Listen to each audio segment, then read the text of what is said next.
आप सभी को जय मसीह की। प्रभु आप सभी को बहुत आशीष दे। आज इस वीडियो के द्वारा आप बहुत ऐसे आशीषित होने जा रहे हैं और विश्वास से ग्रहण करना और अपने हिस्से का काम करना, परमेश्वर अपने हिस्से का काम करने के लिए तैयार है। आप लाइफ में अपने शारीरिक, आत्मिक, आर्थिक और सांसारिक जीवन में हर प्रकार से परमेश्वर में प्रॉस्पेरिटी देखना चाहते हो, आत्मा में और शारीरिक रूप में, फाइनेंशियली, स्पिरिचुअली, सोशली प्रभु में बढ़ते हुए देखना चाहते हो अपने आप को, और आत्मा में और आशीषों में बढ़ते हुए देखना चाहते हो। धन की आशीष, सबसे ज्यादा धन की आशीषों में बढ़ते हुए देखना चाहते हो, तो इसमें सबसे पहले आपको परमेश्वर के साथ ईमानदार रहना होगा। अगर आप चाहते हो आपकी अर्निंग बढ़े, आपकी सेविंग बढ़े, आपकी सारी जरूरतें भी पूरी हो, आपको अच्छा काम धंधा मिले और आपको ज्यादा मेहनत भी ना करनी पड़े और आपके नुकसान की भी भरपाई हो, या जिस किसी ने आपका लिया था वो भी आपको वापस मिल जाए और आपका जिसने चुराया था वो भी आपको मिल जाए, और जो भी आपका नुकसान हुआ था उस नुकसान की भी भरपाई हो जाए, या किसी से आपको कुछ लेना था वो भी आपको मिल जाए, या आपने किसी को दिया था वो दे नहीं रहा था वो भी आपको मिल जाए, तो ये धन की आशीष पाने के लिए आपको ये वचन सुनना बहुत जरूरी है। ये बातें कोई मनुष्य नहीं, ये परमेश्वर का वचन कहता है। लिखा है, अपने पुरखाओं के दिनों में तुम लोग मेरी विधियों से हटते आए हो और उनका पालन नहीं करते। तुम मेरी ओर फिरो, तब मैं भी तुम्हारी ओर फिरूंगा। सेनाओं के यहोवा का यही वाणी है, यही वचन है। परंतु तुम पूछते हो हम किस बात में फिरें। मतलब आज तक अगर आपने किसी भी लाइफ के हिस्से में अपने शारीरिक, आत्मिक, आर्थिक और सांसारिक रूप में कोई ब्लेसिंग नहीं देखी है, या सबसे ज्यादा आपने फाइनेंशियली अपने धन से रिलेटेड, धन से ज्यादा जुड़ी हुई समस्याओं को अपने जीवन में देखा है, तो उससे छुटकारा पाने का एक ही तरीका है, इस वचन को ध्यान से सुनना। परमेश्वर कहता है कि हमें फिरना है अपनी बुराइयों से। किस प्रकार की बुराइयों से? क्योंकि लिखा है दशमांश की चोरी। हमने परमेश्वर के 10वें हिस्से में चोरी की है, और लिखा है कि चोर और डाकू उसके स्वर्ग के राज्य के वारिस नहीं हो सकते। लिखा है 3:8 में, क्या मनुष्य परमेश्वर को धोखा दे सकता है? पर देखो तुम मुझको धोखा देते हो और तो भी पूछते हो हमने किस बात में तुझे लूटा है। लिखा है कि दशमांश और उठाने की भेंटों में। मतलब परमेश्वर का आत्मा स्वयं कह रहा है कि तुमने मुझे धोखा दिया है, तुम मुझे धोखा देते हो, तुम मुझे लूटते हो। तुम्हें मैंने आशीषित किया, लेकिन तुम उसमें से मेरे भवन में 10वां हिस्सा नहीं देने आते। तुम बहुत बड़े बड़े काम तो करते हो, लेकिन छोटी छोटी बातों में तुम चूक जाते हो। तुम बहुत तो लुटा देते हो, लेकिन तुम 10वां हिस्सा नहीं देते हो। अब उदाहरण के तौर पर, अगर आपके पास आपकी अर्निंग है 1,00,000 रुपए है, 1,00,000 रुपए है, तो उसमें से 10वां हिस्सा बन गया आपका 10,000 रुपए। अगर आपने 10वां हिस्सा प्रभु को नहीं दिया, चाहे आपने 90,000 रुपए, चाहे आपने गरीबों में, कंगालों में बांट दिया, तब भी आप परमेश्वर के कर्जदार हो, तब भी आप आशीषित नहीं हो सकते किसी भी कीमत पर। क्यों? क्योंकि परमेश्वर का 10वां हिस्सा चुराया है। अगर परमेश्वर का 10वां हिस्सा चुराया है, 10वां हिस्सा क्या होता है? आपका बीज है। अगर उस बीज को आप खेत में नहीं डालोगे, मतलब परमेश्वर के भवन में 10वां हिस्सा नहीं दोगे, तो आप फसल नहीं पा सकते। चाहे आप बीज को कितना भी जेब में रखो, चाहे आप बीज को कितना भी संभाल कर रखो, चाहे आप बीज मत बो, जब तक बीज खेत के अंदर नहीं जाएगा, तो आप 10वां हिस्से की आशीष को, भरपूरी की आशीष को, नुकसानों की भरपाई को और बहुत आयत से धन की ब्लेसिंग को अपने जीवन में नहीं देख सकते, कभी नहीं देख सकते। क्योंकि ये परमेश्वर का वचन है। क्योंकि 10वां हिस्से को लेकर परमेश्वर ने बहुत बड़ी प्रतिज्ञा हमें दी है। खुदा ने साफ बोल दिया कि 10वां अंश और उठाने की भेंटों में तुमने मुझे लूटा है। आज इंसान उठाने की भेंटें भी और कुछ होती है, मन्नतें मांगता है इंसान। कुछ कहता है कि भाई तेरी शादी है, तेरा बर्थडे है, तेरा गिफ्ट मुझ पर उधार रहा, तेरी शादी का गिफ्ट मुझ पर उधार रहा, या तेरी पार्टी मुझ पर उधार रही, मैं तेरे को पार्टी दूंगा। बहुत सारे इंसान कमिटमेंट्स कर देता है, उन कमिटमेंट्स को पूरा भी नहीं कर पाता। कभी कभी जोश में कह देता है प्रभु मैं तेरे भवन के लिए ये कर दूंगा, नाथों के लिए कर दूंगा, गरीबों के लिए कर दूंगा, इसके लिए कर दूंगा, उसके लिए वो कर दूंगा। बहुत सारी कमिटमेंट्स करता है, कमिटमेंट्स को पूरा नहीं कर पाता है। एक तो ये रीजन है आशीष ना पाने का, क्योंकि लिखा है मन्नत को मांगकर जो पूछपाछ करता है वो फंदे में पड़ता है, और मन्नत को मांगकर उसको पूरा ना करने से बढ़िया ये है कि मन्नत को ना मांगो। वचन में साफ लिखा है, अगर आपने मन्नत मांगी है प्रभु के भवन के लिए या किसी भी काम के लिए, तो प्रभु की मदद और सहायता मांगो। प्रभु मेरे को ये मन्नत को पूरा करने में मेरी मदद सहायता करें, मैं अपने आप से नहीं कर सकता। ये बात तो हुई अलग। लेकिन रही बात 10वें हिस्से की, अगर आप 10वां हिस्सा परमेश्वर के यहोवा ही का है, चाहे आप 1,00,000 रुपए कमा रहे हो, चाहे 1,000 रुपए कमा रहे हो, तो उसमें से 10वां हिस्सा तो परमेश्वर ही का है, उसमें तो परमेश्वर का अधिकार है। अगर वो आप परमेश्वर को दोगे, तो आपके जो बचे हुए पैसे हैं, परमेश्वर उसके अंदर आपकी सारी जरूरतें भी पूरी करवाएगा, और आपकी बहुत सारी बचत भी होगी, और दूसरों को देने वाले भी बनोगे। इतनी आशीष देगा कि रख रख भूलोगे। आपके नुकसान की भी परमेश्वर भरपाई करेगा, क्योंकि उसका वायदा है। अगर हम आगे बढ़े तो लिखा है तुम पर भारी श्राप पड़ा है, तुमने मुझे दशमांश और उठाने की भेंटों में लूटा है ना, इसीलिए तुम पर भारी श्राप पड़ा है। मनुष्य के श्राप की तो बात अलग है, अगर परमेश्वर श्राप देते तो कौन बच सकता है। लिखा है क्योंकि तुमने मुझे लूटा है इसीलिए तुम पर भारी श्राप पड़ा है, वरन सारी जातियों ने ऐसा करा है और ऐसा करती है। सारे दशमांश मेरे भंडार में ले आओ कि मेरे भवन में भोजन वस्तु रहे। परमेश्वर के भवन को बनाने के लिए हम अपनी तरफ से कोई एफर्ट नहीं डालते। हम सारे ऑफरिंग्स वगैरह तो दे देते हैं, लेकिन 10वां हिस्सा रोक देते हैं, या अपने सारी जरूरतें पूरी कर लेते हैं, अपने घर के खर्चे पूरे कर लेते हैं, फिर उसके बाद जो बचा कुचा होता है फिर हम वो परमेश्वर के भवन में डालते हैं। इसे 10वां हिस्सा नहीं कहते, इससे आशीष नहीं आती।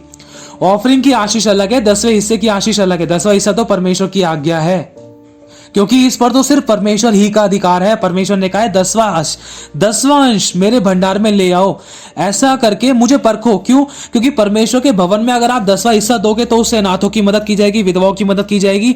परमेश्वर के भवन के अंदर जो भी जरूरत होगी, जिस किसी भी वस्तु की जरूरत होगी, चाहे एसी हो, चाहे पंखा हो, चाहे गाड़ी हो, चाहे टाट हो, चाहे मैट्स हो, चाहे स्पीकर हो, चाहे कुछ भी हो, चाहे खाने पीने के सामान की वस्तुएं हो, चाहे किसी भी गरीब और अनाथ के लिए हो, वो परमेश्वर के भवन के द्वारा किया जाता है। तो उसके लिए आपको परमेश्वर को 10वां हिस्सा देना है। यह मत सोचना कि हम 10वां हिस्सा ना देकर परमेश्वर के भवन में 10वें हिस्से से ज्यादा दूसरे कामों में पैसे खर्च कर दे। नहीं, पहले आप 10वां हिस्सा अलग से निकालिए परमेश्वर के भवन के लिए, फिर उसके बाद चाहे आप कुछ भी करें या ना करें, यह आपकी मर्जी है। जैसा आपको आत्मा अगुवाई करता है वैसा आप करिए। अगर आपका आत्मा अगुवाई कर रहा है कि भाई मेरे को एक मैट खरीदना है, वो आपकी अलग हेडेक है, लेकिन 10वें हिस्से की चोरी मत करना। ना तो 10वें हिस्से में से निकाल कर कुछ करना, 10वां तो अलग से ही निकाल कर रख देना, तभी आप आशीषित हो पाओगे। अगर आपकी नुकसान किसी भी तरीके से हुआ था, चाहे आपका धन छेद वाली थैली में था, चाहे आपका नुकसान हो रहा था, चाहे किसी भी समस्या में, बीमारी में, परेशानी में, घटी में निकल रहा था, चाहे आपने कितने बड़े बड़े बिजनेस खोले लेकिन उसमें आशीषित नहीं हो रहे थे, ना ही आप उसमें बढ़ पा रहे थे, लेकिन परमेश्वर के साथ जब आप ईमानदार रहोगे, अब जब आपने इस वचन को सीख ही लिया है, तो अपने आप को परमेश्वर के हाथ में सौंप कर, सच्चे न्याय के हाथों में सौंप कर अपने आप को इसी समय से बिल्कुल ठीक करें। याद करें कि अब हमें 10वां हिस्सा, अब हमारी कौन सी अर्निंग है, कौन सी सेविंग है, अब हमें किस किस प्रकार से कैसा 10वां हिस्सा प्रभु को निकालना है। परमेश्वर को कुड़कुड़ा कर देने से परमेश्वर नहीं प्रसन्न हो सकता, वो हर्ष से देने वालों से प्रसन्न होता है। ये मत सोचना कि भाई इतना सारा ऐसे दे दूंगा तो वैसे दूंगा, परमेश्वर नहीं ग्रहण करेगा। चाहे आप खुशी से ऑफरिंग में चाहे कुछ भी दो, परमेश्वर, चाहे आप ऑफरिंग में चाहे 1 रुपया दे रहे हो ना, तो परमेश्वर उससे भी खुश हो जाएगा। क्यों? क्योंकि आप खुशी से दे रहे हो। अगर आप कुड़कुड़ा कर चाहे 10,000 रुपए दे दोगे ना, तब भी परमेश्वर उससे प्रसन्न नहीं हो सकता। इस बात का ध्यान रखना, क्योंकि लिखा है परमेश्वर हर्ष से देने वालों से प्रसन्न होता है। और दूसरा तरीका है आशीष पाने का, कि कभी भी हम परमेश्वर के भवन में बोते हैं तो ना तो हमें कभी शो ऑफ करना है, ना तो हमें कभी अपनी बड़ाई करनी है, ना तो हमें कभी अपने चर्चे करने हैं, और ना तो कभी हमें दूसरों को बताना है कि हाँ भाई मैंने इतना कर दिया, उतना कर दिया, मैं इतना बोता हूँ, मैं उतना बोता हूँ, या मैं किसी से कम बोता हूँ, मैं किसी से ज्यादा बोता हूँ। नहीं, लिखा है अगर तेरा दाहिना हाथ परमेश्वर के भवन में बोता है तो बाइने हाथ को पता भी न चलने पाए कि कितना बो रहा है। मतलब ना तो किसी सेकंड पर्सन को पता हो, और ना तो आप किसी को बताओ, और ना ही आपको अपने कभी गीत गाने कि मैंने इतना करा है।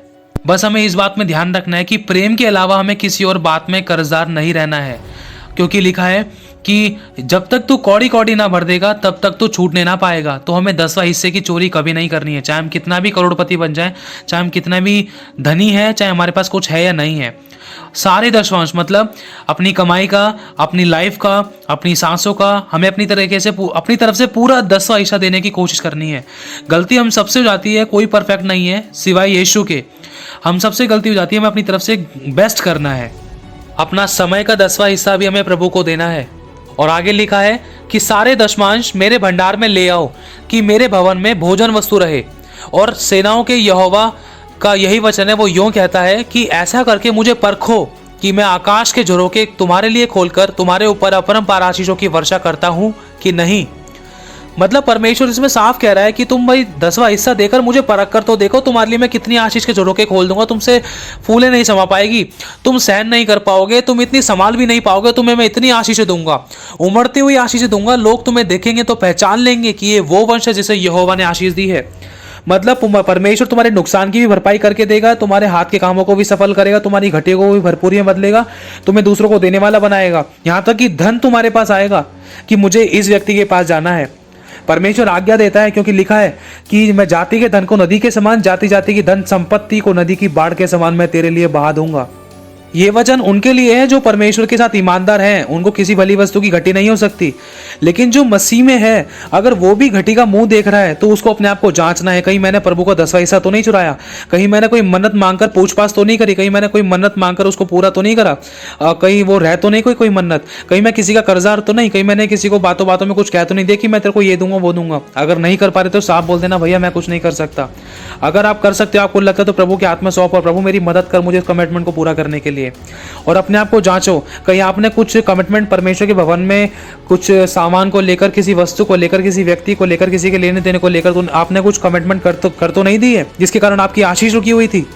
क्योंकि देना रास्ते खोलता है, भेंट रास्ते खोलती है, वो भी कहाँ, हर जगह नहीं दे सकते हैं मसीह लोग किसी मंदिर, मस्जिद, गुरुद्वारे में या किसी भी व्यक्ति को ऐसे ही नहीं दे सकते, सिवाय परमेश्वर के भवन में। हमें परमेश्वर के भवन के सिवाय कहीं और नहीं देना है, क्योंकि वचन में लिखा है हर एक स्थान जो तुम्हें देखने में आए वहां पर ना देना, वरन जो तुम्हारा परमेश्वर यहोवा ने तुम्हारे लिए चुनकर रखा है तुम उसी स्थान में देना। और 10वां हिस्सा तो परमेश्वर ही का है, उस पर तो समझ लो परमेश्वर का नाम लिखा है, हम चुरा नहीं सकते, हम उसको मूर्ख नहीं बना सकते। बस इसमें हमारा ही नुकसान है, अगर हम नहीं देंगे तो हमारा नुकसान है, अगर हम दे देंगे तो हमारा फायदा है। और परमेश्वर का इसके अंदर कोई नुकसान नहीं है, अगर आप नहीं दोगे तो कोई और दे देगा, एक नहीं तो दूसरा जना दे देगा, परमेश्वर दूसरे जने को खड़ा कर देगा, परमेश्वर अपने भवन की सेवा टहल करने के लिए, अपनी भवन की जरूरतों को पूरा करने के लिए एक की जगह दूसरे को खड़ा कर देगा। अगर एक सेवा नहीं कर रहा है तो दूसरा तैयार है, एक आंसू नहीं बहा रहा है तो दूसरा आंसू बहा रहा है। तो बस यही चीज़ है, अपने आप को हमें परफेक्ट रखना है इन चीज़ों के अंदर। और आगे लिखा है, मैं तुम्हारे लिए नाश करने वालों को ऐसा घुड़कूंगा कि वे तुम्हारी भूमि की उपज को नष्ट नहीं करेंगे, नाश नहीं करेंगे, और तुम्हारी दाखलताओं के फल कभी कच्चे ना गिरेंगे। सेनाओं के यहोवा का यही वचन है। तब सारी जातियां तुमको धन्य कहेगी, क्योंकि तुम्हारा देश मनोहर देश होगा। सेनाओं के यहोवा का यही वचन है। ये वचन आपको नीचे डिस्क्रिप्शन में मिल जाएंगे। अब परमेश्वर का वचन इसमें कह रहा है कि जो भी तुम्हारी अर्निंग है, जो भी तुम्हारी सेविंग है, जो भी तुम्हारा बिजनेस है, जो तुम काम खोलने जा रही हो, तुमने खोला या तुम्हारा काम बंद हो गया था, या जो तुमने अब तक नुकसान उठाया था, या तुम्हारी जो अर्निंग रुकी हुई थी, या तुम्हारी अर्निंग या पेमेंट वगैरह कुछ तुम्हारा धन कहीं से आना था तुम्हें नहीं मिल पाया था, तुम 10वां हिस्सा दो, अपनी तरफ से पहला कदम बढ़ाओ, परमेश्वर 10 कदम तुम्हारे साथ बढ़ाएगा। तुम विचार करो, योजना बनाओ, लेकिन कमिटमेंट मत करना। परमेश्वर को अपने आप को परमेश्वर के हाथ में सौंप कर प्रभु से प्रार्थना में रखो, प्रभु अब तक जो भी मुझसे गलती हुई, देख प्रभु मैं नहीं कर पाया, मुझे क्षमा कर, लेकिन अब से मैं तेरे साथ ईमानदार रह सकूं, और जो भी गलतियां हुई उसके लिए मुझे क्षमा कर, और जो कमिटमेंट करनी है, तुम जो कमिटमेंट है उसको पूरा करने की मुझे अनुग्रह दे, या प्रभु देख तुम मुझे क्षमा कर। प्रभु के हाथ में सौंपो। लिखा है अगर आप परमेश्वर के साथ ईमानदार रहोगे तो वो आपके नुकसानों की भरपाई करेगा, पहली बात।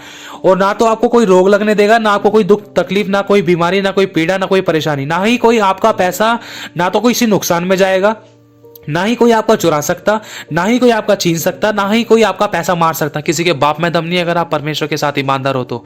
लोगों को डर आ जाएगा। परमेश्वर का वचन कहता है परमेश्वर अपने लोगों के द्वारा दूसरे लोगों में डर संवाद देता है, परमेश्वर अपना भय डाल देता है परमेश्वर के लोगों के विरुद्ध में जो लोग खड़े होते हैं। जैसे अगर आपका पैसा किसी ने लिया है और वो दे नहीं रहा है, अगर आप परमेश्वर के साथ ईमानदार हो ना, अगर आपने बोला प्रभु देख उसने मेरा पैसा लिया है, तो परमेश्वर आपके उस विरोधी के या उस व्यक्ति के मन में परमेश्वर ऐसा डर डाल देगा कि वो आपके पास दौड़ा दौड़ा आएगा, ले भाई तेरा पैसा। परमेश्वर अपने लोगों के जीवन में ऐसे काम करता है, लेकिन हमारा कोई विरोधी रहना नहीं चाहिए मसीह में, इस बात का ध्यान रखना। अब आगे लिखा है, फिर भूमि की, यहां पर लिखा है लय व्यवस्था 27वां अध्याय और इसकी 30वीं और 31वीं आयत में, फिर भूमि की उपज का सारा दशमांश, चाहे वह भूमि का हो या बीज का हो, चाहे वह वृक्ष का फल हो, वह यहोवा ही का है, वह यहोवा के लिए पवित्र ठहरे। मतलब यहोवा ही का है। 10वां हिस्सा यहाँ पर परमेश्वर ने साफ बता दिया है। हम इसमें से एक सिंगल रुपया भी नहीं चुरा सकते। अगर आप किसी से उधार भी ले रहे हो ना, तब भी उसमें से आपको 10वां हिस्सा देना है।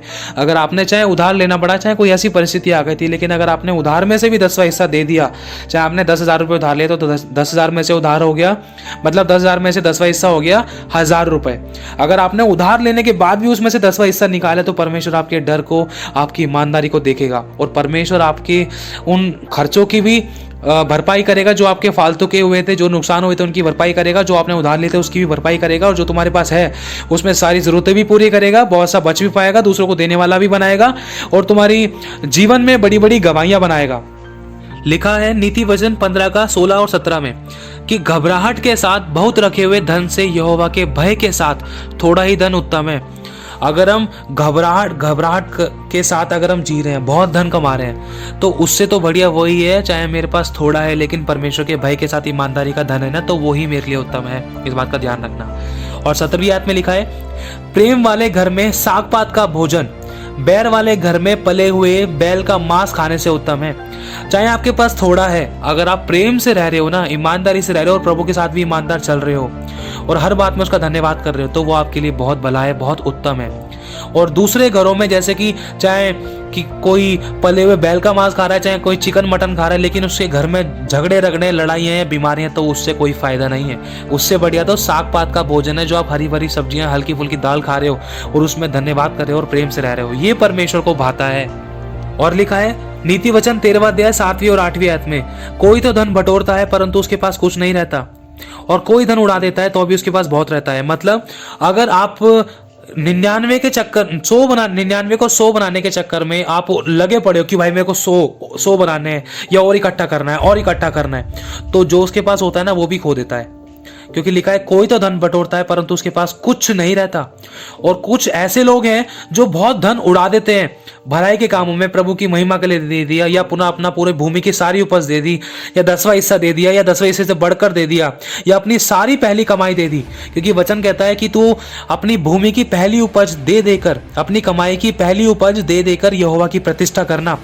ऐसा ही करने से तेरे हाथ के सारे काम सफल होंगे, तेरे रसकुंडों से नया दाखमधु उमड़ता रहेगा, तेरे खत्ते भरे पूरे रहेंगे, कभी आपके खत्ते खाली नहीं हो सकते, क्योंकि ये मेरे जीवन का अनुभव है। इस बात का ध्यान रखना। लिखा है और कोई तो धन उड़ा देता है तो भी उसके पास बहुत रहता है। प्राण की छुड़ौती मनुष्य का धन है, परंतु निर्धन घुड़की को सुनता भी नहीं है। सबसे बड़ा धन मनुष्य का प्राण है, इस बात का ध्यान रखना। और एक बात और आपसे कहना चाहता हूं कि आप परमेश्वर के साथ ईमानदार रहें। परमेश्वर आपके साथ अपनी वाचा को पूरा करने के लिए तैयार है। वो 1000 पीढ़ी तक आपके साथ अपनी वाचा को पूरा करेगा। उसका वचन कहता है कि उसका वंश, मतलब परमेश्वर के लोग, परमेश्वर की प्रजा कभी टुकड़े मांगते हुए नहीं दिखाई देंगे। परमेश्वर के लोग कभी किसी के आगे हाथ नहीं फैलाएंगे। उसका वचन कहता है मैंने तुम्हें उधार देने वाला बनाया, कभी उधार लेने वाला नहीं। तुम बहुतेरी जाति को उधार दोगे, कभी लोगे नहीं। लेकिन आज हमें जांचना है अपने आप को कि हम मसीह में होने के बाद भी धन की आशीषों में क्यों कमज़ोर हैं, या क्यों इसमें हम घटी में हैं, या हम बहुत कुछ करने के बाद भी, बहुत अच्छा काम धंधा करने के बाद भी, बहुत पैसा लगाने के बाद भी वो ब्लेसिंग को, वो भरपूरी की आशीषों को क्यों नहीं देख पा रहे हैं।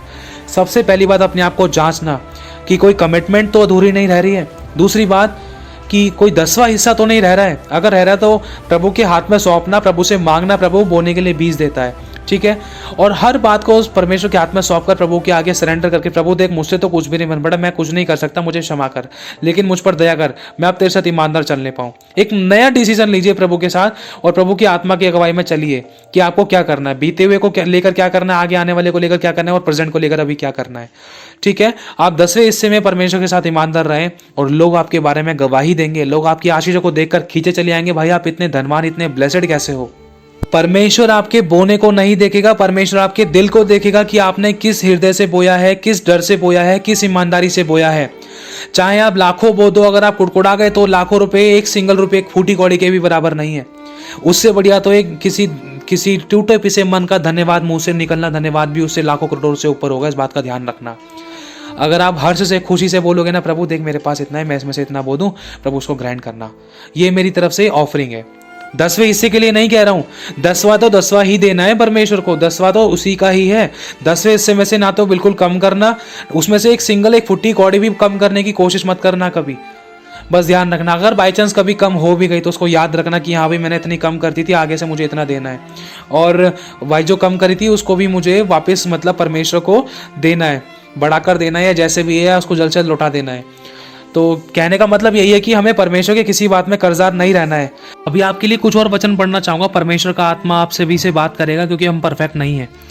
लिखा है हागे की पुस्तक 1 अध्याय और 5वीं और 6ठी आयत में, क्या तुम्हारे लिए अपने छत वाले घरों में रहने का समय है जबकि यह भवन उजाड़ पड़ा है।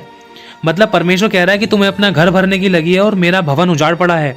तुम अपना घर को बनाने के लिए लगे हो, तुम अपने घर परिवार को, फैमिली मेंबर्स को और अपने काम धंधे में, रोजगार में अपना पैसा, धन, रुपया लगा रहे हो, अपना समय लगा रहे हो, और तुम्हें मेरे भवन की बिल्कुल परवाह नहीं है। इसीलिए अब सेनाओं का यहोवा यूं कहता है, अपनी चाल चलन पर ध्यान करो। तुमने बहुत बोया है परंतु थोड़ा काटा है। तुम खाते हो परंतु पेट नहीं भरता। तुम पीते हो परंतु प्यास नहीं बुझती। तुम कपड़े तो पहनते हो परंतु गरमाते नहीं। और जो मजदूरी तुम कमाते हो वह अपनी मजदूरी की कमाई हुई को छेद वाली थैली में रखता है। मतलब जो तुम कमाते हो वो तुम छेद वाली थैली में रखते हो और लिखा है, तुमने बहुत उपज की आशा रखी, परंतु देखो थोड़ी ही है तुम्हारे पास, और जब तुम उसे घर ले आए तब मैं उसको उड़ा दिया है। तो मतलब परमेश्वर उड़ा रहा है। अगर हम परमेश्वर के साथ ईमानदार नहीं है तो साफ परमेश्वर ने बोल दिया, देखो भाई मैं उड़ा दूंगा, तुम चाहे जितना भी कमा लो। लिखा है, सेनाओं के यहोवा की यही वाणी है। ऐसा क्यों हुआ? क्या इसलिए नहीं कि मेरा भवन उजाड़ पड़ा है और तुम में से प्रत्येक अपने अपने घर को दौड़े चला जाता है? इस कारण आकाश से ओस गिरना और पृथ्वी से अन्न उपजना दोनों बंद है। मेरी आज्ञाओं से पृथ्वी और पहाड़ों पर और अन्न और नए दाखमधु पर और ताजे तेल पर और जो कुछ भूमि से उपजता है उस पर और मनुष्य और घरेलू पशुओं पर और उनके परिश्रम की सारी कमाई पर भी अकाल पड़ा है। मतलब परमेश्वर ने सर के बाल से लेकर पैर के तलवों तक, पृथ्वी की आकाश से लेकर पृथ्वी की छोर तक, हर एक बात के लिए परमेश्वर ने इन शब्दों में बोल दिया है। हर बात पर अकाल पड़ा है। मनुष्य भरपूरी देखे तो किस बात में, किस तरीके से देखे? अगर मनुष्य परमेश्वर के साथ ईमानदारी नहीं है तो भरपूरी कैसे देख पाएगा? मतलब हमें अपना घर भरने की पड़ी है और परमेश्वर का भवन उजाड़ पड़ा है। परमेश्वर के भवन में हमें दान 10वां हिस्सा देने के लिए, हमारा 10वें हिस्से के लिए मुट्ठी खुलती नहीं है। हमने अपने आप को इतना लालची बना लिया है कि 10वां हिस्सा हम सोचते हैं यार इधर उधर क्यों दे, उतना दे देते हैं, कम दे देते हैं, छोटा बोटा दे देते हैं, लेकिन हम ये नहीं सोचते कि हम परमेश्वर के दिए हुए में से चोरी कर रहे हैं। अगर वो हमें आशीष नहीं देता, अगर वो हमें काम धंधा नहीं देता, तो क्या हमारे पास वो 10वां हिस्सा भी होता? या हमारे पास जो हाथ में अर्निंग आई है क्या वो होती? क्या कोई हमें उधार देता? क्या कोई हमें अपने घर में रहने देता? क्या हम दूसरे के आगे कहीं हाथ नहीं फैला रहे होते?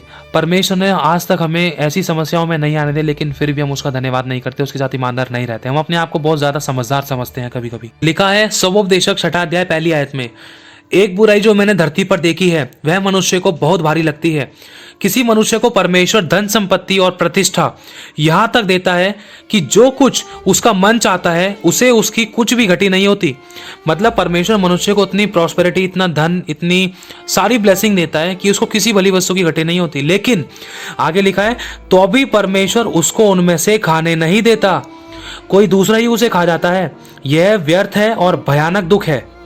तो अब साफ शब्दों में बस मैं इतना कहना चाहूंगा, प्रभु का आत्मा आप सभी से बोले और बातचीत करे और हम सबके जीवन में काम करे, क्योंकि ना तो परफेक्ट मैं हूं, कोई परफेक्ट नहीं है, क्योंकि परमेश्वर ही सिर्फ परफेक्ट है और वही हमें सिद्ध कर सकता है और उसके सिवा कोई परफेक्ट नहीं है। और हम अगर उसके पास जाएं, अगर हम अपने आप को सरेंडर करके, अपने आप को जीरो बनाकर उसके पास जाएं, तो वो हमें क्षमा करने के लिए और हमारे पापों को क्षमा करने के लिए अपने लहू से हमें धोकर शुद्ध करके और हमारे धर्म को दूर करने में विश्वास योग्य और धर्मी है, उसका वचन कहता है। तो बस अपने आप को हमें जांचना है, परखना है कि हम किस बात में परमेश्वर को लूटते हैं, किस बात में लूटा है, उन गलतियों को हमें ठीक करना है और परमेश्वर आपकी जरूरतों को पूरा करेगा। परमेश्वर देखेगा कि मेरे बच्चे बुरी चाल से फिरे हैं, उन्होंने जान लिया है कि आज से इनको क्या करना है, इनको धन में कैसे प्रॉस्पर होना है, इनको शारीरिक, आत्मिक, आर्थिक और संसारी इनके लाइफ के हर एक हिस्सों में इनको कैसे बढ़ना है, आके प्रॉस्पर कैसे होना है, कैसे ब्लेसेड होना है। परमेश्वर ने आपको तरीका बता दिया है, चुनाव आपका है, थाली आपके सामने रखी है। परमेश्वर खुद रोटी तोड़कर आपके मुंह के अंदर नहीं डालेगा, आपको स्वयं खानी पड़ेगी। ताली एक हाथ से नहीं बजती, आपको 2 हाथ से ताली बजानी है, इस बात का ध्यान रखना। अपने हिस्से का काम आप करो और परमेश्वर अपने हिस्से का काम करने के लिए तैयार है। गलती हम सबसे हो जाती है, लेकिन परमेश्वर का वचन कहता है, वो हमें सिखाता है, धर्मी चाहे 7 बार गिरे तब भी वह उठ खड़ा होगा, क्योंकि यहोवा उसे संभालता है। एक छोटी सी गवाही के साथ इस बात को समाप्त करना चाहूंगा कि एक गवाही है प्रभु के अभिषेक ने सुनाई थी। ये किसी की सच्ची गवाही है। कोई एक भाई थे जिनके पास काम धंधा नहीं था, उनको परमेश्वर ने, उनके लिए प्रार्थना की गई, उनको परमेश्वर ने इतना ब्लेस किया, परमेश्वर ने उनका बिजनेस खुलवाया। बिजनेस खुलवाने के बाद, शॉर्ट में बता रहा हूँ आपको, उनका बिजनेस खुला। बिजनेस खुलने के बाद परमेश्वर ने उनका एक स्पा खुलवा दिया। किसी मॉल के अंदर एक स्पा खुला, एक पार्लर, पता नहीं स्पा जो भी है, खुलवा दिया। और खुलवाने के बाद वो 10वां हिस्सा देना शुरू कर दिया। 10वां हिस्सा देना, वो 10वां हिस्सा देना पहले से ही शुरू कर दिया था जब उसने ईमानदारी था, क्योंकि परमेश्वर ईमानदारी देखता है, उसके बाद ही तो बढ़ाता है ना। तो फिर उसके बाद उसने 10वां हिस्सा देना शुरू करा। हजारों की इनकम आई, फिर लाखों की इनकम आना शुरू हो गई। धीरे धीरे करके परमेश्वर ने दूसरा स्पा खुलवा दिया मॉल के अंदर ही। फिर तीसरा खुलने को हो रहा था, दूसरा स्पा खुलते के साथ साथ मन में एक लालच आ गया उस व्यक्ति के, यार लाखों की मेरी अर्निंग है, इतनी अर्निंग है, अगर मैं यार 10वां हिस्सा इतना दे दूंगा तो ये तो बहुत ज्यादा हो जाएगा। मन में लालच आ गया कि मैं 10वां हिस्सा इतना क्यों दे रहा हूँ, थोड़ा कम भी तो दे सकता हूँ। तो मन में लालच आ गया, पर वो ये नहीं देख रहा कि उसको बोने के लिए बीज भी तो परमेश्वर ही दे रहा है।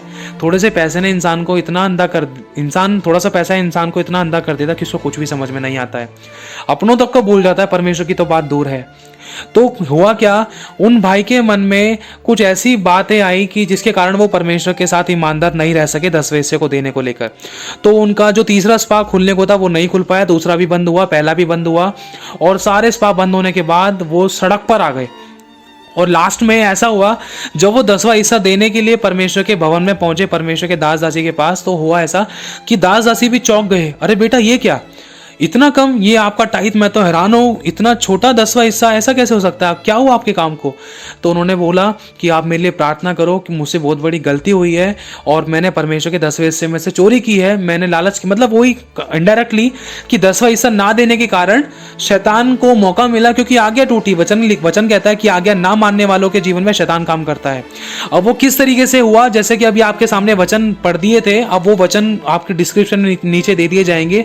देखो, जिसको बढ़ाने आता है उसको नीचे उतारने भी आता है, इसलिए कोई मनुष्य परफेक्ट नहीं है, एक दूसरे के अनुभव से इंसान सीख सकता है। ये गवाही आपके जीवन में बहुत बड़ी एक प्रॉस्पेरिटी को, एक उन्नति को लेकर है, ताकि आपसे और हम में से किसी से कोई ऐसी गलतियां ना हो। हमसे गलतियां हो जाती है, लेकिन प्रभु हमें संभालता है, हमें से कोई परफेक्ट नहीं है। प्रभु बस ये देखता कि मेरा बेटा दोबारा से उठने के लिए तैयार है या नहीं।